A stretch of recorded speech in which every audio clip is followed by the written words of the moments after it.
আমরা পায়েস অনেক রকমভাবে করে খেয়ে থাকি। শীতকাল আসলে গুড়ের পায়েস। আমি আজকে নতুন ধরনের পায়েস করেছি। এই পায়েসটা কৃষ্ণের জন্মাষ্টমীতে করাই যাবে। আর আমি এখানে লবণ ব্যবহার করেছি, লবণটা বাদ দিয়ে করতে হবে ঠাকুরের জন্য যেহেতু। নমস্কার, আমি পলাশ বলছি। পলাশ কিচেন বাংলাতে আপনাদের সবাইকে স্বাগত। আমি আজকে বানিয়েছি আমের পায়েস। এই হলো আমের পায়েসের সমস্ত উপকরণ। আম নিয়েছি, এখানে দুধ নিয়েছি, ফুল ক্রিম দুধ, আতপ চাল নিয়েছি, চিনি নিয়েছি, কাজু বাদাম নিয়েছি, কিশমিশ নিয়েছি, ঘি নিয়েছি, এলাচ পাউডার নিয়েছি, তেজপাতা নিয়েছি, আর আমি বললাম লবণ নিয়েছি। আমি এখানে 1 লিটার দুধ নিয়েছি ফুল ক্রিম। তো সবার প্রথমে আমি গ্যাস অন করে দুধটাকে ভালো করে গরম করে নেব। গরম হয়ে গেলে সাইডে রেখে দেবো ঠান্ডা হওয়ার জন্য। শুরু থেকে লাস্ট পর্যন্ত ভিডিওটা দেখুন, আশা করি সবার ভালো লাগবে। আর জন্মাষ্টমীতে আপনারা অবশ্যই বাড়িতে ট্রাই করতে পারবেন। তো প্রথমে হলো আমটাকে কেটে একটা পেস্ট তৈরি করে নেব। আমি মিক্সার জারে দিয়ে পেস্ট তৈরি করে নিলাম, আপনারা হাতে চটকেও করতে পারেন। তো আমি মিক্সার জারে করে নিচ্ছি। একবার এইভাবে আমের পায়েস করে খেয়ে দেখুন, অসাধারণ লাগবে। আর আম মানেই তো অমৃত। এই দেখুন, কথা বলতে বলতে আমার পেস্টটা হয়ে গেল।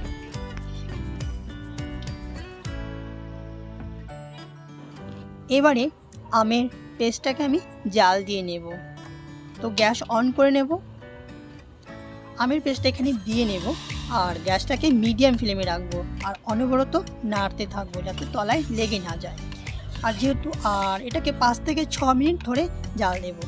আম ছিটকে বাইরে আসে তাই একটু লবণ দিয়েছি, আপনারা চাইলে লবণটাকে বাদ দিয়েও করতে পারেন। হয়ে গেছে, এবার গ্যাস বন্ধ করে দেব। আমটাকে ঠান্ডা হওয়ার জন্য সাইডে রেখে দেব। এটা ঠান্ডা হোক।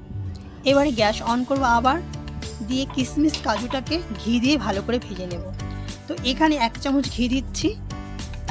কিশমিশ আর কাজু আমি দিয়ে হালকা করে ভেজে তুলে নেব, মানে ভাজতে আমার 2 থেকে 3 মিনিট লাগবে। ভাজা হয়ে গেছে, এবার একটা প্লেটে উঠিয়ে নেব। এবার এটার মধ্যে 2 চামচ ঘি দেব। আতপ চালটাকে ভেজে নেব। আপনারা চাইলে এখানে আতপ চালের বদলে গোবিন্দভোগের চাল দিয়েও করে নিতে পারেন। চালটা ভাজতে আমার 2 থেকে 3 মিনিট লাগবে। পায়েসটা আমি পুরো দুধ দিয়ে করছি, এখানে কোনো জল ব্যবহার করিনি। এবার দুধ ঢেলে দেব। চালের সঙ্গে দুধটাকে ভালো করে মিশিয়ে নেব। গ্যাসটাকে মিডিয়াম ফ্লেমে রাখবো।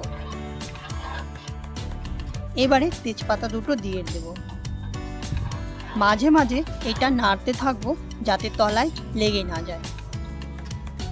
দুধ যখন শুকিয়ে যাবে মাঝে মাঝে একটু দুধ দেব। আমি এখানে মিষ্টিটাকে বজায় রাখার জন্য, ব্যালেন্স করার জন্য একটু লবণ দিয়েছি। আবার একটু দুধ দেব, ভালো করে মিশিয়ে নেব।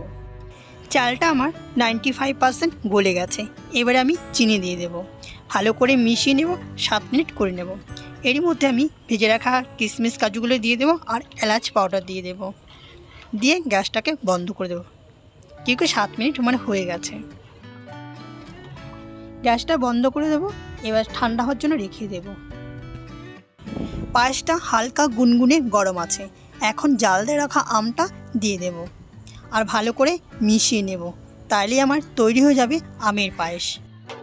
খুব গরম অবস্থায় আমটা দেব না, তাহলে দুধটা ফেটে যাওয়ার সম্ভাবনা থাকবে। তাই হালকা গুনগুন গরম অবস্থায় আমটা দিয়ে দেব, আর ভালো করে মিশিয়ে নেব। তারপরে অন্য একটা বাটিতে ঢেলে নেব। একদম পুরোপুরি তৈরি হয়ে গেছে আমার আমের পায়েস। আপনারা চাইলে জন্মাষ্টমীতে আমের পায়েসটা করে ভগবানকে দিতেই পারেন। অবশ্যই লবণ দেবেন না। আজকের ভিডিওটা যদি ভালো লাগে তাহলে অবশ্যই পলাশ কিচেনের সঙ্গে থাকবেন। আবার আপনাদের সঙ্গে দেখা হবে নতুন একটা রেসিপিতে। পুরো ভিডিও দেখার জন্য আপনাদের অসংখ্য ধন্যবাদ। ওকে ফ্রেন্ড।